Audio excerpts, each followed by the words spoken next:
La la la la, wait till I get my money right.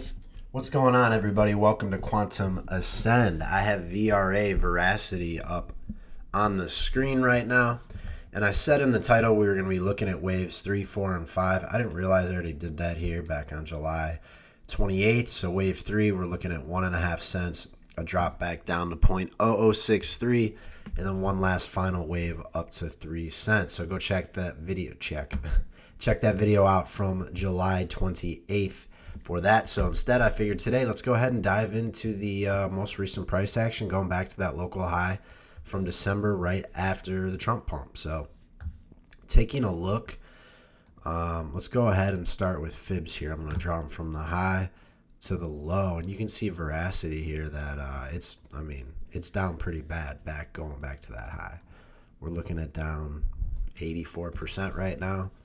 So we do have a little ways to go. On that original bottom, you can see we wicked back up. Didn't quite take back 50% of that drop. Got up to the 382, and then bottom fell off again. When I'm looking at this just from a distance here, what I'm noticing is you can kind of tell that there's like a massive trend line running through here, right? If you try to catch as many as you can, you could get that one, and then you get all of these in that most recent area right there, right? And then if we look kind of at a more recent time running back, this looks like a liquidity wick to me, although VRA, this is only $10 million, $12 million market cap right now. That is so small. So when we're talking about some of these price rises, it does not take a lot of money for this thing to get going. Okay, so I understand it's down there pretty bad right now, pretty bad down all time. We do have, some more what I would consider conservative targets for it. And again, $12 million market cap is pretty tough to chart. But looking back on the whole thing, you kind of see that there. Another way you can see that in the past. It's kind of like, and this is if we're trying to include as many tops as we can. You see a general sense of what I'm talking about here for tops, right? You got that guy there. Let's copy and paste that. You got most of the bottoms there. So it had been channeling there for quite a while, right? And you see broke out, back tested, boom, went. Okay? So right now, just kind of still riding that upper trend line there. More recent time frame here, you can see we just recently kind of broke down from that. But if you connect these wicks right there, well, you're kind of finding some support down there right now. So I say all that to say this, we got to get above this trend line. We have some support right now where we're coming in. Gotta see this thing get going, man. I remember this day back here only finished down 31%, but damn, that whole day, that was a 74% day just in one day. So the exact opposite can happen going the other direction too. So on the broader time frame stuff, still have a little bit of room to make up here. If we zoom in down here, just kind of into a closer time frame, let's draw some fibs out on this range going back to that May 8th high. See if we can find anything. Pull that out. Boom. Nope. Still below 236 on that. So haven't shown a ton of strength going back to May here, guys. This did end up setting a new high. So we had our 1-2 for alt season. So again, right now, this is wave 3. Waiting on wave 3 to get going. 3, 4, 5.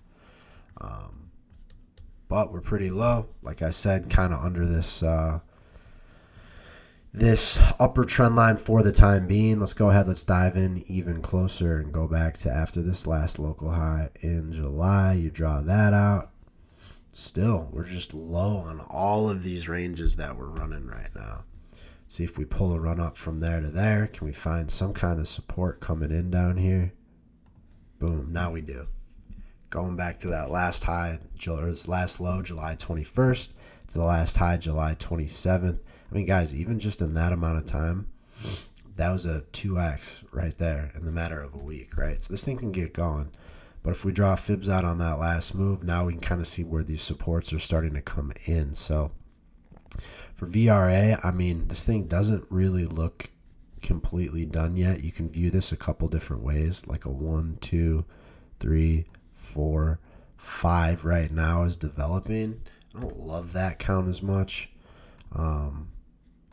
Could be looking at it as like a macro A, B, C, and then we're working on 5 waves within that. Let's see. 1, 2. That is technically a 3. That 4 comes up pretty high. 5. So going back to the drawing board there, you're looking at like a 1, 2, 3, 4, 5, like that. So yeah, it looks like this thing should be wrapping up here sooner than later, guys. If you are, not financial advice, but if you're looking to dollar cost average, get some additional buys in, this is what we talk about on my channel all the time. Finding the areas of support and entering just portions as we go down, right? So that's exactly what we're looking at here for Verasity. Look at that 0.0012, 0.0017-ish, or 117. So that's how we're looking for Verasity, guys. Again, go check out that other video I posted. You'll get some longer term alt season targets for that thing. And everything that we do here is math based. Oops. Guys, I have the G's. I'm all over the place here. Join the Quantum Circle, entries, exit strategy, emotional mental clarity, 2 daily macro videos. Link to that in my bio. If not, just appreciate you guys being here. If you could follow, like, repost. I want to get this info out to as many people as I can before it's too late. So hope you guys are having a great Wednesday, and we'll talk to you in a bit.